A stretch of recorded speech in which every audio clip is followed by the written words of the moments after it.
Hi guys, welcome back to a brand new video, and today we'll look at the 2022 Pennsylvania United States Senate election. Right here on the Wikipedia page, we can see that John Fetterman has already been designated as the Democratic nominee for the open Senate seat. He is 6'8", a massive giant, and in any debate, he will definitely make a good impression based on that fact alone. Now, of course, size is not all what matters, and the Republicans definitely still have a shot at winning this race.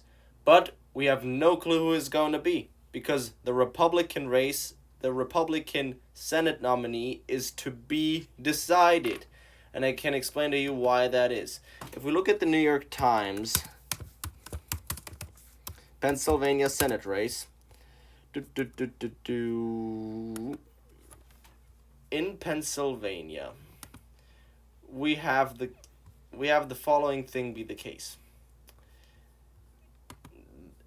There has been a very close election between the Republican candidate Dr. Mehmet Oz and between the other Republican candidate Dave McCormick. Why is this not loading? Seemingly takes forever. Alright, Pennsylvania governor. Alright, there we go. Now, John Fetterman won overwhelmingly. Connor Lamb, his challenger, who is the representative from the Pittsburgh area, didn't even win in his own county, which is pretty pathetic, to be honest. And for the Republican Party, the race is within 0.1 percentage points.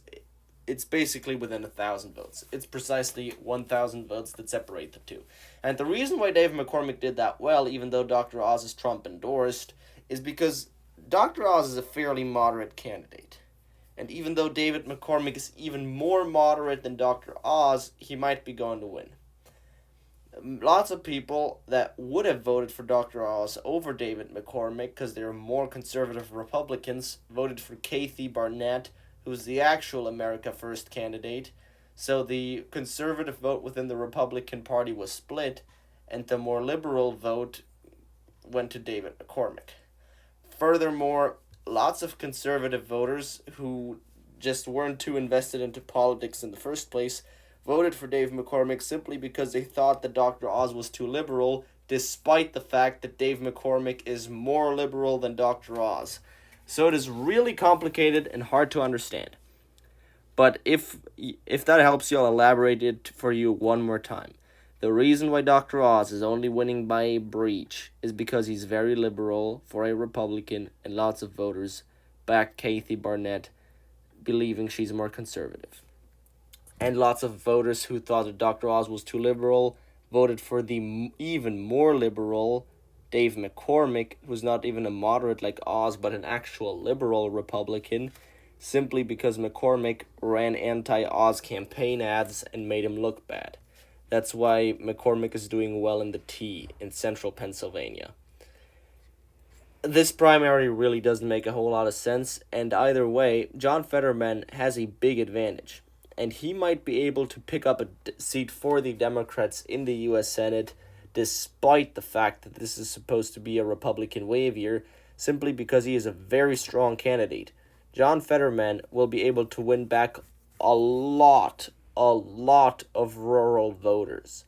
A lot of rural ancestral Democrats that went for Donald Trump in the 2020 election and the 2016 election, because he listens to their concerns. Most of his platform is about giving people health care, giving people jobs. That's what he talks about. He doesn't talk all that much about social issues. He is a social liberal, but that's not the main centerpiece of his campaign. Now, originally in the Republican primary, Sean Parnell, the Republican congressional candidate from one of Western Pennsylvania's districts, who actually spoke at the RNC, was ahead by a lot, and he was endorsed by Donald Trump. However, he had a personal scandal. His wife divorced him, he got sued, and he ended up endorsing Dave McCormick, probably because McCormick threw money at Parnell, which he badly needs in order to pay up all his court fees and stuff, which is the reason why he ended up endorsing such a left-wing Republican, simply because he needs that money. It's not a 100% proven thesis, but I would definitely not rule it out. His personal life has really caused him to lose a lot of the momentum that he had for the Senate race, so much so that he dropped out. Now, moving on, I actually made a map on depending how an election and how a Senate election map in Pennsylvania would look like if, well, if John Fetterman went off against either McCormick or Dr. Oz. And I believe Fetterman would do a lot better, especially in western Pennsylvania, than any of these other Democrats could ever do, because he has an appeal to the working man. He wouldn't win those counties, but he'd make them to be within 10 and 5 percentage points. Well, when we look up the 2020 election here on the New York Times,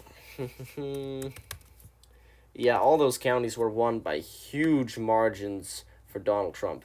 Like this one, which would be like Westmoreland County, which Donald Trump got 63%, and I wouldn't expect any of these Republicans to get more than 54% in there. All those western counties will be very close. He's going to run up the margin in Pittsburgh. On the other hand, he'll also do much better in these two northern counties, and he might even get Luzerne County, which is a very heavily ancestral Democratic county. He might get that to flip.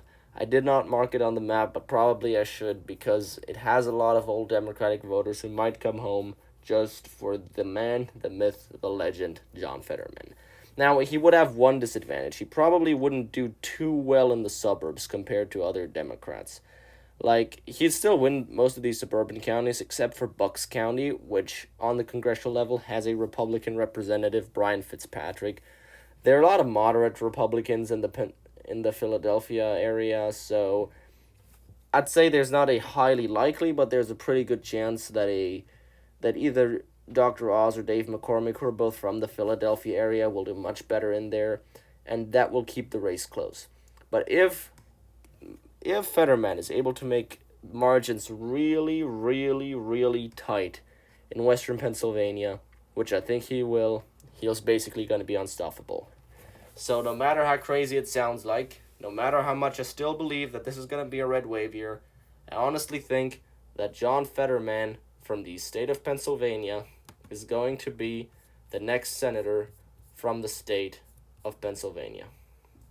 This dude here, who has been mayor of a very small town, won as an absolute no-name in the Democrat primary for lieutenant governor, and who doesn't like wearing suits for sure, he has a run, and he's on a straight way to Congress, to the Senate. The only way to stop him would be if Republicans can solidly rally behind one candidate. And as right now, I don't believe that neither McCormick nor Oz will be able to do that. It's not a done deal, but as right now, Fetterman's the favorite for Pennsylvania Senate. If you like this video, please comment down in the comment section down below. Who do you think will win this race? I'm excited to know.